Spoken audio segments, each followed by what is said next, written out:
안녕하세요. 저는 올해 40대 초반인 여자입니다. 세상을 살아가다 보니 별의별 일을 다 겪는 것 같아요.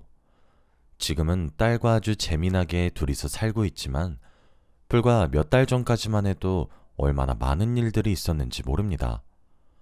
남들 앞에서 이야기하기엔 부끄럽고 창피한 일이지만 그래도 용기 내서 한번 끄적여 봅니다. 말을 하지 않으면 마음의 병이 생기는 것 같아서 훌훌 털어보려고요. 다들 제가 겪었던 충격적인 이야기를 들어주시길 바랍니다. 지금으로부터 몇십 년 전 제가 남편과 연애를 할 때입니다. 저와 남편은 다른 연인들처럼 평범하게 연애를 했고 당연히 결혼까지 생각하고 있었어요. 둘 다 아이는 몇 명 낳을지, 신혼집은 어떻게 꾸밀지 등을 결혼하기 전부터 이야기하고 있었고 양가 부모님들과도 자주 식사 자리를 가졌던 터라 결혼 허락은 이미 받아놓은 상태였죠. 이제 둘 다 경제적으로 안정적인 상태이기도 하고 나이도 어느 정도 차서 슬슬 결혼 준비를 해야 할 것 같았어요. 그런데 딱 그맘때쯤 정말 놀라운 소식이 들려왔어요. 바로 제가 임신을 했다는 것이었습니다. 혼전 임신을 한 것이죠. 이건 하늘이 저와 남자친구 보고 결혼을 하라는 말인 것 같았어요. 저는 그 소식을 남자친구에게 어떻게 전해야 할지 설레는 마음이었고 정말로 저의 임신을 좋아해 줄지도 걱정이 되었습니다. 제가 알던 그 사람은 저보다 더 좋아할 거라고 마음속으로 확신했고 남자친구가 기뻐할 모습을 상상하며 저의 임신 소식을 알렸습니다. 그런데 남자친구의 반응은 제 예상과 전혀 달랐어요. 두 줄이 그어진 임신 테스트기를 남자친구 눈앞에 들이밀고 기대에 찬 눈빛으로 남자친구의 대답을 기다리고 있었습니다. 그런데 남자친구는 기뻐하기는커녕 표정이 굳어졌어요. 그리고 만 반복하며 말을 제대로 하지 못했죠. 딱 봐도 임신을 기뻐하지 않는 것 같았습니다. 저는 순간 너무 속상해서 눈물이 흘렀고 자리를 박차고 뒤돌아서 제가 갈 길을 갔어요. 임신 소식을 안 순간부터 저는 머릿속에 남자친구와 결혼을 한 뒤 아이를 낳고 행복한 결혼 생활하는 생각으로 가득했어요. 하지만 이런 기대는 저 혼자 한 것이었고 남자친구와 제가 꿈꿔온 미래는 달랐죠. 혼자 터덜터덜 걸어가는 저를 남자친구가 붙잡고 말했습니다. 미영아, 정말 미안한데 이번만 아이를 지우면 안 될까? 우리 아직 결혼도 안 했고 나는 신혼생활 즐기고 아이 낳고 싶어서 그래. 남자친구는 저에게 이해하기 힘든 말을 했고 저는 그 사람 입에서 그런 말이 나올 줄은 꿈에도 몰랐어요. 그 말에 더 상처를 받은 저는 남자친구의 손을 뿌리치고 갔습니다. 수십 통의 연락이 왔지만 다 무시했어요. 저에게 찾아온 이 소중한 아이를 혼자서라도 낳아서 키우려고 했습니다. 남자친구와는 헤어지려고 했었고 이미 결혼도 물 건너갔었죠. 배는 점점 불러왔고 산부인과도 혼자 다니면서 열심히 살았어요. 친정 부모님들의 도움을 받으면서 혼자서 임신 공부도 하고 살았습니다. 그런데 제가 산부인과에 자주 방문하면서 충격적인 사실을 알게 되었어요. 제가 자궁이 많이 약해서 이 아이를 낳게 되면 다시 임신이 힘들다고 했습니다. 가능성이 아예 없는 건 아니지만 그래도 희박하니 거의 마지막 임신이라고 생각하라고 하셨죠. 그렇다 보니 전 이 아이를 더 포기할 수 없었습니다. 제가 임신하는 기간 내내 남자친구에게 연락이 끊임없이 왔어요. 제발 한 번만 만나달라, 집 앞이니 잠깐 나와달라 등등 하루도 빠짐없이 연락이 왔습니다. 그런데 저는 단 한 번도 나가주지 않았어요. 이미 남자친구한테 마음이 많이 상했고 그런 사람과 미래를 함께할 자신이 없었거든요. 그런데 어느 날 항상 연락이 오던 남자친구의 전화가 아닌 남자친구의 어머니께서 전화가 왔습니다. 임신을 한 후 한 번도 연락이 온 적이 없었던 분인데 갑자기 전화가 오셔서 너무 놀랐어요. 처음에는 받지 말까 했다가 그래도 어른의 전화이니 예의상 받아야 되겠다는 생각이 들어 전화를 받았죠.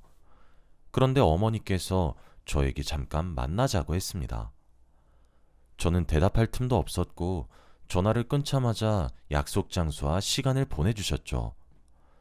당연히 남자친구처럼 아이를 지우자고 할 줄 알았고 기대도 하지 않은 채 그 자리를 나갔습니다.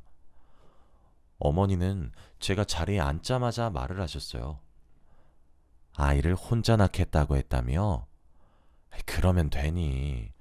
둘이 잘 화해하고 결혼하면 안 될까? 나도 너 같은 며느리 있으면 너무 좋을 것 같아서 그래. 우리 예전에는 자주 만나서 밥도 먹고 그랬잖아. 내가 아들 설득할 테니 둘이 다시 잘해봐. 아이를 아빠 없는 아이로 키울 순 없잖니. 날 봐서라도 한 번만 다시 생각해주라. 어머니는 제 예상과 반대로 오히려 결혼을 하라고 부추기셨습니다. 어머니가 제 손을 꼭 잡고 그 말을 하시는데 흔들리기는 했어요. 남자친구의 누나분께서 일찍 돌아가셔서 저를 친딸처럼 많이 대해주셨거든요. 그리고 어머니가 저희 애를 아빠 없는 자식으로 키울 수 없다는 말에 많이 흔들렸습니다. 제가 아빠가 누군지 모른 채로 자라서 그 심정을 잘 알아요. 정말 힘들고 괴로운 어린 시절을 보냈거든요. 그래서 이 힘듦을 제 자식에게 대물림해주고 싶지 않았습니다. 어머니를 뵙고 생각이 많이 바뀐 것 같아요. 집으로 돌아와 한동안 많은 생각을 했습니다. 아이를 위해서도 남자친구와 결혼을 하는 게 맞다고 생각했고 시어머니의 며느리가 되고 싶기도 했습니다.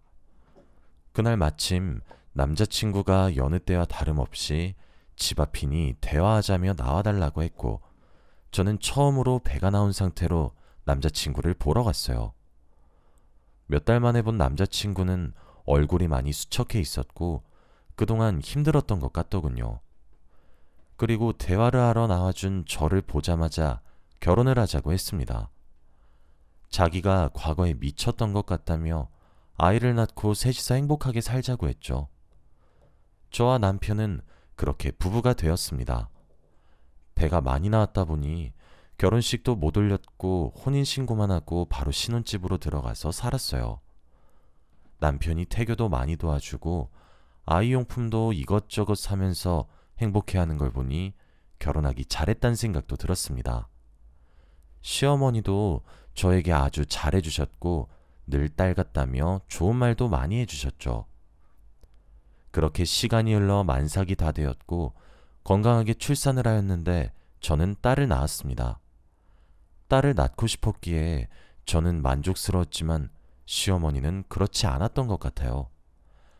나는 아들이 좋은데 라고 하시며 저에게 눈치도 조금 주셨고 둘째 이야기도 벌써 하기 시작하셨습니다. 시어머니가 미리 사놓은 아기용품들도 죄다 파란색에 남자 아기들이 쓰는 장난감이더라고요. 그래서 제가 어릴 때 저희 딸에게 여자아이 옷을 못 입혀줬습니다. 시어머니가 사놓은 파란색 옷을 입힌다고 분홍색 옷 한 번을 못 입혀줬네요. 그게 아직도 미안합니다. 아무튼 저는 시어머니의 눈치를 보며 딸을 키웠지만 저도 많이 힘들었어요. 시어머니는 둘째로 아들을 낳자고 말을 하셨지만 저는 임신이 힘든 몸이었으니 말이죠. 그런데 이 사실을 시어머니는 모르셨고 남편과 저만 알고 있었습니다. 남편도 시어머니와 저 사이에서 눈치를 많이 받고 어찌할 바를 몰랐죠. 하지만 딸이 커갈수록 시어머니는 점점 대놓고 아들을 바라셨어요. 집안에 아들이 하나 있어야 그래도 잘 굴러갈 텐데 우리 며느리는 아들이 가지고 싶지 않나 봐. 옆집 미숙이네 아줌마는 엊그제 손자 가졌다고 하는데 나도 손자 보고 싶네. 우리 며느리 닮았으면 얼마나 잘생겼을까. 이런 말을 자주 하시다 보니 저도 힘들었어요. 그런데 가만히 있던 남편도 어느 순간부터 시어머니와 함께 둘째를 낳자고 말을 하기 시작했습니다. 나도 아들이랑 같이 야구도 하고 축구도 하고 싶네. 딸이랑 맨날 소꿉놀이만 하니까 재미없어. 이런 철없는 말을 하면서 속을 긁어놓는데 신경질이 나더라고요. 그리고 제가 뻔히 어떤 상황인 줄 알면서도 저러니 너무 속상했습니다. 제가 그런 말을 하는 남편을 조용히 불러 말을 했어요. 당신, 내가 아이 낳기 힘든 몸인 거 알면서도 그런 말을 해? 내 생각 하긴 하는 거야? 나 너무 속상해. 여보, 그래도 가능성이 아예 없는 건 아니잖아. 시도라도 해보면 안 돼? 나 아들이 너무 갖고 싶어. 남편은 제 말에도 자기 고집을 내세우며 말을 했고 남편의 고집을 꺾을 수 없었습니다. 솔직히 저도 둘째 가지면 너무 좋았죠. 그런데 몸이 따라주지 않으니 스스로도 답답할 노릇이었습니다. 그래서 시어머니와 남편의 강요에 저는 시험관 수술을 시도했어요. 저도 솔직히 하면서 조금의 기대는 했던 것 같아요. 사람 심리라는 게 참 알다가도 모르겠더라고요. 제가 시험관 수술을 수없이 했지만 계속되는 실패에 남편과 시어머니의 기대에 못 미치니 죄짓는 느낌이었습니다. 매일을 그런 눈치 속에서 살아가니까 심적으로도 힘들었고 그러다 보니 시험관 수술도 잘 안 되는 것 같았어요. 계속되는 실패에 결국 시어머니한테 저의 사정을 다 말씀드렸습니다. 제가 자궁이 약해서 임신이 될 가능성이 희박한 몸이라고 말이죠. 당연히 같은 여자로서 저를 이해해주고 격려해줄 줄 알았던 시어머니는 화를 내셨습니다. 뭐? 그럼 지금까지 그 사실을 숨기고 결혼한 거야? 너 미쳤니? 우리 집이 만만해. 어디서 이런 여자 구실도 못하는 걸 우리 집으로 들여서. 아이고, 너는 우리 가문의 수치다. 가능성도 없는 애를 가지고 이 큰 비용을 지금까지 썼던 거네. 아이고. 이 말을 하시면서 가슴을 팍팍 치시는데 이렇게까지 심하게 말씀하셔야 하나 싶었네요. 시어머니는 전부 다 제 탓을 했고 저는 한순간에 집안의 죄인이 되었습니다. 그 일이 있고 나서 한동안 시어머니한테 말도 못 붙였고 매일같이 눈치를 보면서 살았어요. 시어머니와 평범한 대화를 못 나눈 지도 오래되었고 저는 가사도우미처럼 그 집에서 지냈죠. 시어머니와 그런 관계가 지속되다 보니 어떻게든 예전처럼 화목하게 돌아가고 싶었고 시어머니 옆에서 열심히 애교도 부리고 예쁜 행동도 많이 했지만 시어머니는 항상 무시하셨습니다. 제가 시어머니와의 관계 회복을 위해서 이렇게 힘들어하니 어느 날 남편이 그러더라고요. 여보, 둘째 아들을 입양하는 건 어때? 입양하면 우리 엄마 구박도 줄어들걸? 시어머니는 입양에 대해 너그러운 편이었고 아들만 집안에 있으면 된다는 주의여서 둘째를 입양하는 건 어려운 일이 아니었습니다. 그리고 저도 솔직히 둘째 아들을 가지고 싶기도 했고요. 그때 딸이 초등학교 고학년이었는데 외동으로 지내다 보니 많이 외로워 보이는 게 마음에 쓰였거든요. 그래서 저는 남편의 말에 동의했습니다. 남편과 저는 둘째 아들을 입양하기로 했고 당연히 같이 보육원에 가서 아이를 데려올 줄 알았어요. 그런데 어느 날 남편이 저와 상의도 없이 막무가내로 한 남자아이를 저희 집에 데리고 왔습니다.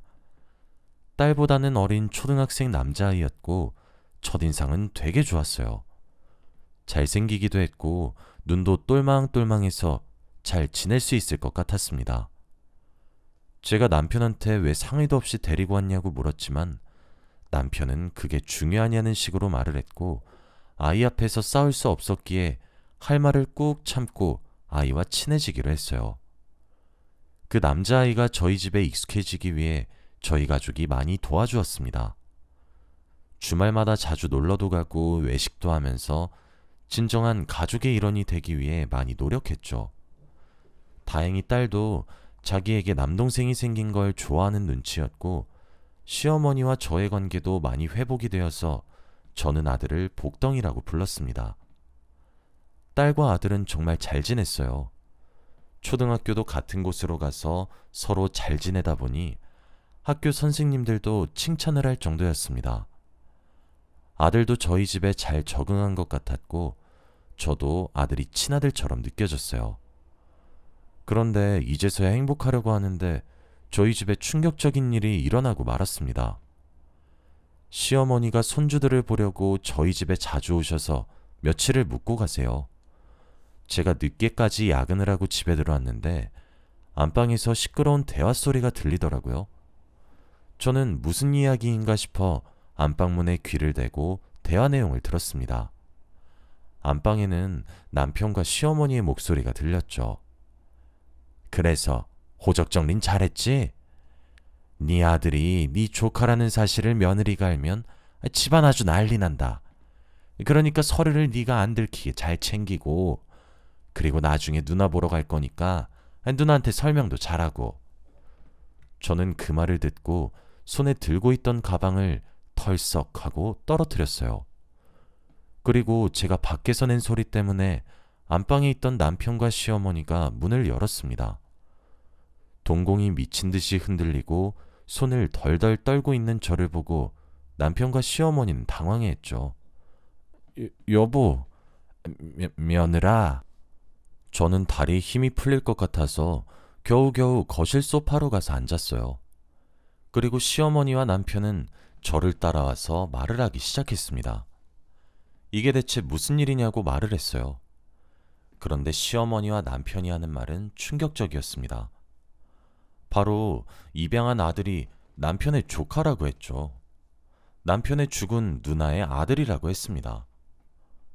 보육원에 보내기에는 너무 가엾어서 남편이 입양하기로 했고, 이 사실을 저에게 알리면 당연히 거절할 것이 뻔했기에 저에게 말을 못했다고 해요.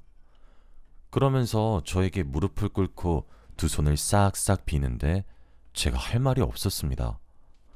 말문이 턱 막혀서 도저히 말이 나오지 않았거든요. 남편의 얼굴을 보니 화가 더 치밀어 올랐고 저도 모르게 그만 남편의 얼굴에 뺨을 내려치고 말았습니다. 야, 너 미쳤어? 결혼이 장난이야? 그래서 나한테 상의도 없이 애를 데리고 온 거구나. 어머니는 자기 손주 불쌍해서 저한테 일부러 아들 거린 거고요. 아무리 그래도 이건 아니지 않아? 여자 구실 못한다고 구박할 땐 언제고 나한테 뭐 가문의 수치? 진짜 둘 다 미친 거 아니에요? 그리고 그건 뭔데요? 누나를 보러 가서 설명을 한다뇨? 당신 누나 돌아가신 거 아니었어? 이 말을 하니 남편과 시어머니는 당황을 하며 서로 눈을 마주쳤고 남편은 저에게 오해라고 했습니다. 당연히 죽었지. 주기적으로 누나 무덤에 가는데 그때 누나를 본다고 한 거였어. 여보, 내가 미안해. 내가 죽을 질 지었어. 이번 한 번만 봐주라. 어? 저는 진짜 화가 미친 듯이 났어요.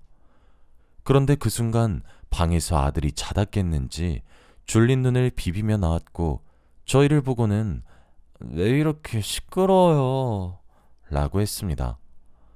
아들을 보고 저희는 아무 말도 할 수 없었습니다. 이 사실을 알게 되면 좋을 게 없으니 말입니다.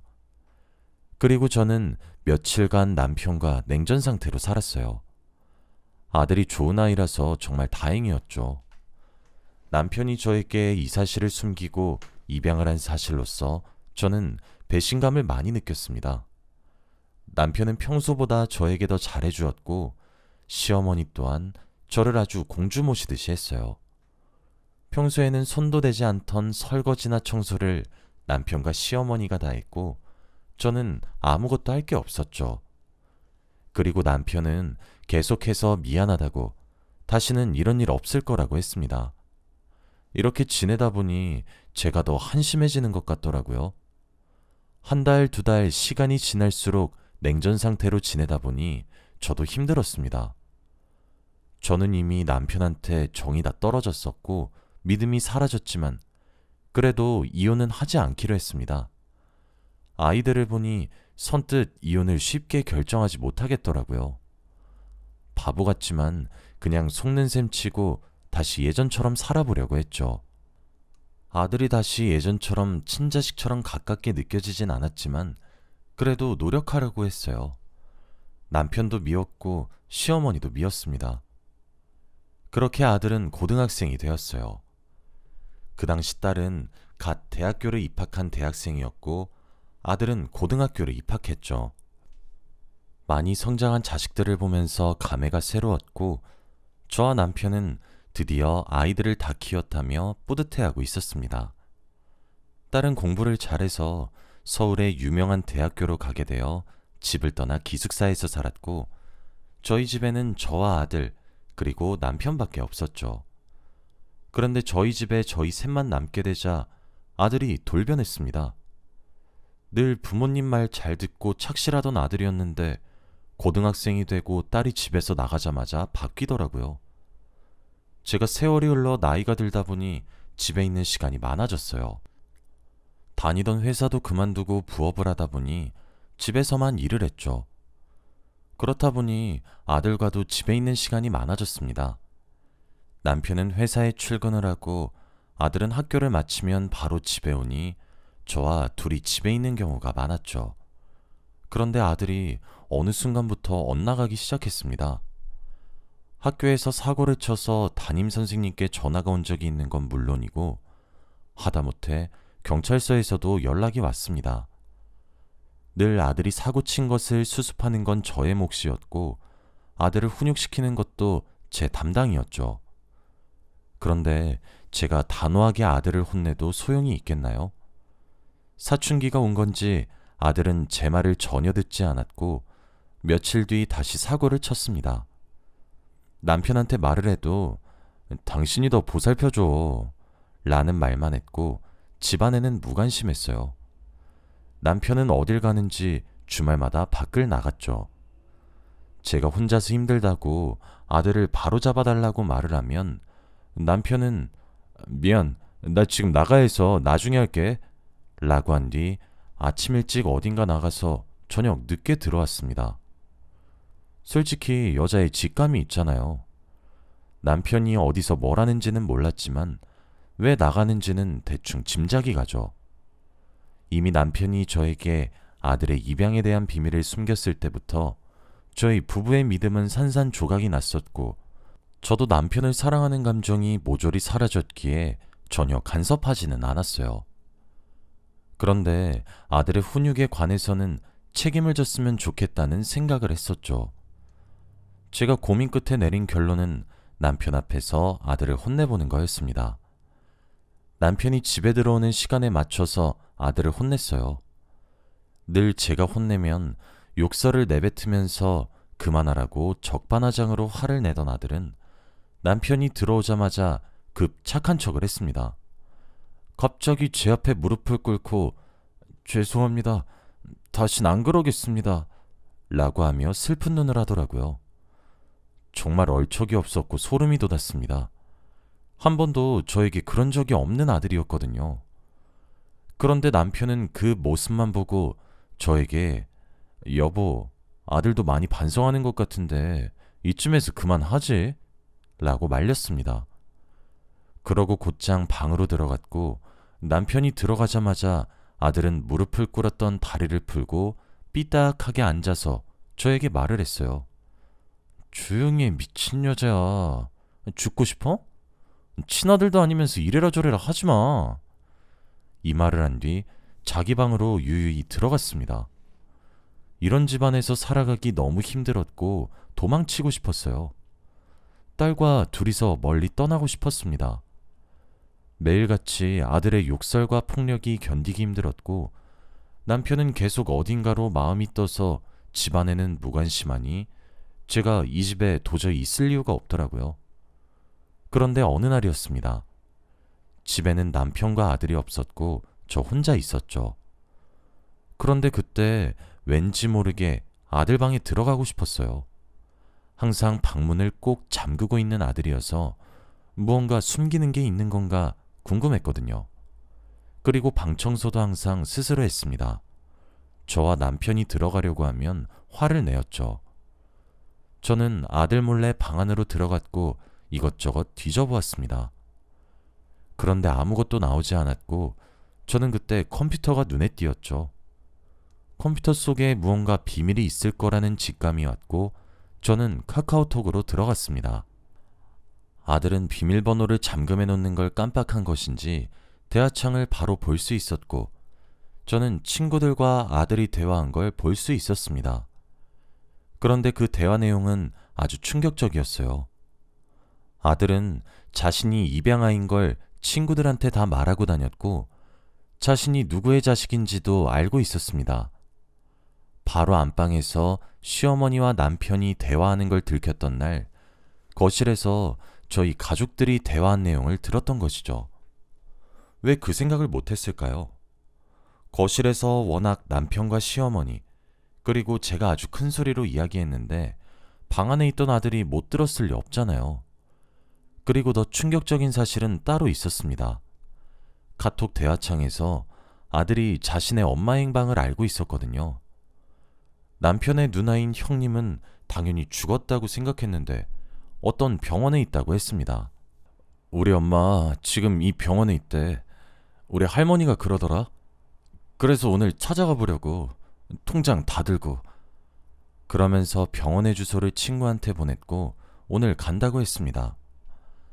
아들이 주말인데 지금 집에 없는 이유는 바로 병원에 갔기 때문이죠. 저는 머릿속이 어지러웠고 아들이 말한 통장이 대체 뭘까 싶었습니다. 그리고 그 순간 금고가 생각이 났고 저는 저희 집 옷장 깊숙이 있는 금고를 열었는데 텅텅 비어 있었어요.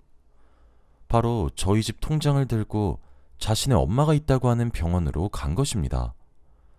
순간 마음이 너무 다급해졌고 저는 그 병원으로 차를 타고 갔어요.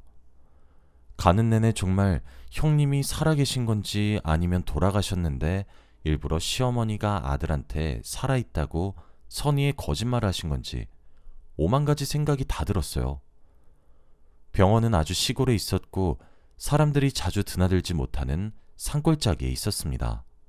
그리고 저는 그 병원으로 가자마자 형님의 이름을 댔어요. 당연히 그런 사람 이 병원에 없다고 할 줄 알았는데 놀랍게도 간호사분께서는 한 병실을 말해주셨습니다. 병실로 가는 내내 제발 동명이인이길 바랬어요. 그리고 병실 앞에 서서 심호흡을 했습니다. 저는 수십 번의 고민 끝에 병실 문을 열었죠. 그런데 그곳에 있던 광경은 아주 충격적이었습니다. 남편과 시어머니 그리고 아들까지 전부 다 있었거든요. 그들은 저를 보고 놀랐고 저는 그들을 보고 놀랐습니다. 그리고 다리에 힘이 풀려서 주저앉아 버렸어요. 대체 이게 무슨 일인가요? 죽었다는 형님이 왜 살아있고 아들과 남편, 시어머니는 왜 이곳에 있는지 도저히 이해가 되지 않았죠. 남편은 저를 일으켜 의자에 앉혔고 저는 형님의 얼굴을 처음 배웠습니다. 결혼 전부터 죽었다고 했던 형님은 얼굴이 많이 상한 채로 살아계셨어요.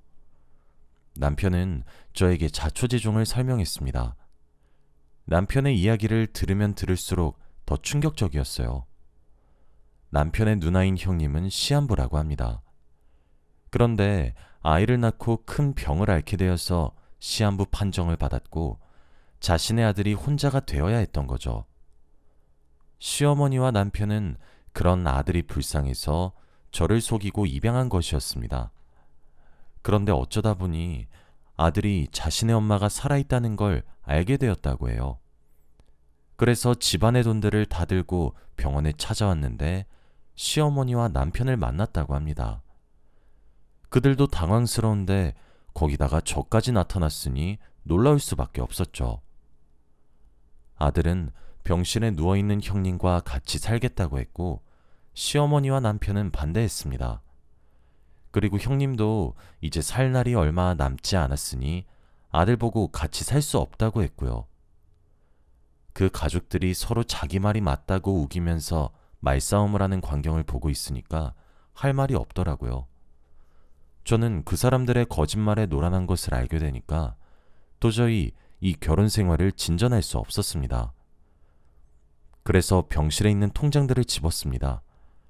제가 통장을 드니 남편이 뭐하냐고 하더라고요. 그리고 저는 할 말을 했습니다. 내 돈인데 내가 가져가야지. 그리고 우리 이혼하자. 제가 이혼을 하자는 말에 남편은 왜 그러냐며 미안하다는 말을 반복했습니다. 이제 그 말도 질렸고 남편을 보기도 싫었어요. 이 집안 사건에 휘말리기도 싫었습니다. 여보, 우리들 다 좋은 일 하는 거야. 누나 죽으면 누나 재산 다 우리한테 오는 거 알지? 누나가 아들만 돌봐달라고 부탁했단 말이야. 아들 성인 될 때까지만 꾹 참자. 어?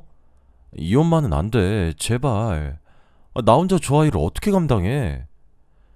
남편은 제가 필요한 게 아니라 아들을 키울 사람이 필요했던 거였어요. 남편의 말을 듣고 더 이혼을 확신하게 되었고 더 이상 대화를 나눌 가치조차 없다고 느꼈습니다. 말로는 통하지 않으니 행동으로 보여줘야겠다는 생각이 들더군요. 그래서 저도 모르게 남편의 정강이를 걷어찼어요. 남편이 정강이를 부여잡고 아파하고 있을 때 남편의 뺨을 내리쳤습니다. 병실에는 쫙 하는 소리가 울려 퍼졌고 다들 놀라서 저희 쪽을 바라봤죠. 그리고 저는 묵묵히 할 말을 했습니다. 이번 주 내로 이혼 서류 보낼 테니까 도장 찍어. 그리고 저는 유유히 병원을 빠져나왔죠. 병원을 나와서 집에 돌아가는 내내 화가 나서 미치는 줄 알았습니다. 제가 얼마나 바보 같았으면 이렇게까지 일을 벌였을까요? 저는 이혼 서류를 남편에게 보냈고 양육권도 반반 나눴습니다. 제가 딸을 키우기로 하고 남편이 아들을 키우게 된 것이죠. 이혼을 하는 과정에서도 계속해서 매달리길래 빨리 끝내고 싶은 마음에 합의 이혼을 했습니다. 남편의 얼굴을 보는 것조차 싫었거든요. 아주 추잡하게 이혼을 했네요. 그리고 저는 집에서 나와 친정에 들어가서 살게 되었고 딸에게도 모든 사실을 다 말해주었습니다. 다행히도 딸은 제 편이 되어주었죠. 이혼 후 그들이 어떻게 살고 있는지는 몰라요. 얼마 전 남편의 누나분께서 돌아가셨다는 부고 연락을 받았는데 장례식장에 가지도 않았습니다. 너무 괘씸하고 미워서 말이죠. 어떻게 저와 결혼 전부터 형님이 죽은 사람이라고 거짓말할 수 있나요? 인생에서 한 번뿐인 결혼이 아주 최악의 기억으로 남았습니다. 여러분은 사람 가지고 놀지 말길 바래요. 지금 생각해봐도 너무 분하고 그들이 천벌을 받았으면 좋겠습니다. 과거의 시간이 너무 아깝고 시간을 되돌리고 싶네요. 여러분은 저 같은 일 겪지 마시고 결혼 잘하시길 바랍니다. 저의 이야기는 여기까지예요. 들어주셔서 감사합니다.